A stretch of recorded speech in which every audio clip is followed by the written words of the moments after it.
दोस्तों आज की वीडियो में डिस्कस करूंगी गेहूं की फसल में पीलापन होने के कौन कौन से कारण हैं।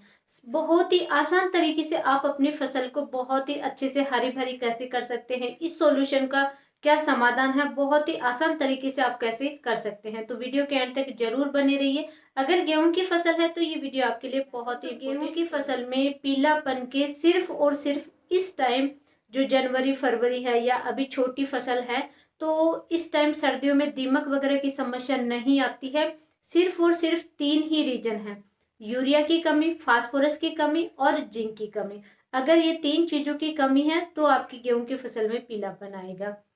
आप ये देखिए कि क्या आपने बेसल डोज में गेहूं की फसल में यूरिया सफिशियंट दिया है, या फिर आपने एसएसपी या डीएपी में से क्या दिया है या नहीं डाला है। तो फास्फोरस की भी कमी होगी और साथ ही जिंक की डिफिशियंसी भी गेहूं की फसल में देखने को मिलती है। तो ये तीन ही मुख्य मुख्य रीजन है इसके।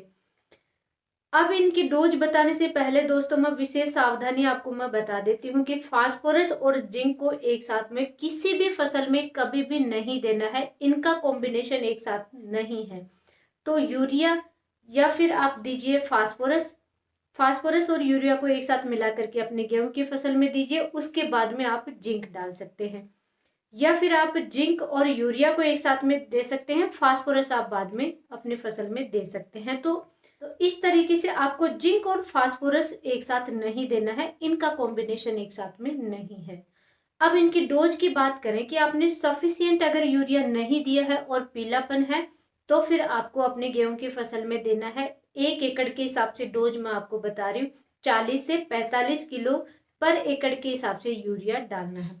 यूरिया के साथ में आप फास्फोरस ले सकते हैं 1261 3 किलो, 3 kg आप फास्फोरस के लिए 1261 यूज कर सकते हैं। जिंक आपको लेना है पर एकड़ के लिए 10 किलो जिंक आपको अपने फसल में डालना है। ये तीन ही मुख्य रीजन है गेहूं की फसल में, और कोई रीजन नहीं हो सकता इस टाइम में।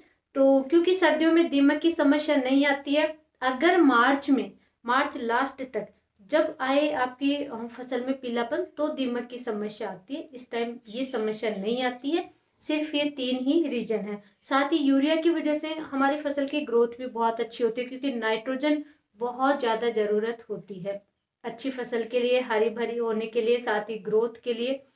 तो आप अपनी फसल में इन तीनों चीजों में देख लीजिए कि क्या आपने यूज किया था। अगर आपने बेसल डोज में डीएपी डाला था या एसएसपी डाला था, तो अब आपको फास्फोरस की डिफिशियंसी नहीं हो सकती है, वो आपको नहीं डालना है। यूरिया सफिशियंट दिया था तो आप सिर्फ जिंक डाल दीजिए। वो आपको देखना है कि आपने बेसल डोज में क्या डाला या क्या नहीं दिया अपनी फसल में। और अगर आपने सफिशियंट कुछ भी नहीं डाला है, तो फिर ये तीनों ही चीजों की कमी हो सकती है। तीनों चीजें देनी है, सावधानी आपको जरूर ध्यान में रखना है। जानकारी अच्छी लगी वीडियो को लाइक जरूर करें और भी किसान दोस्तों तक शेयर करें। धन्यवाद।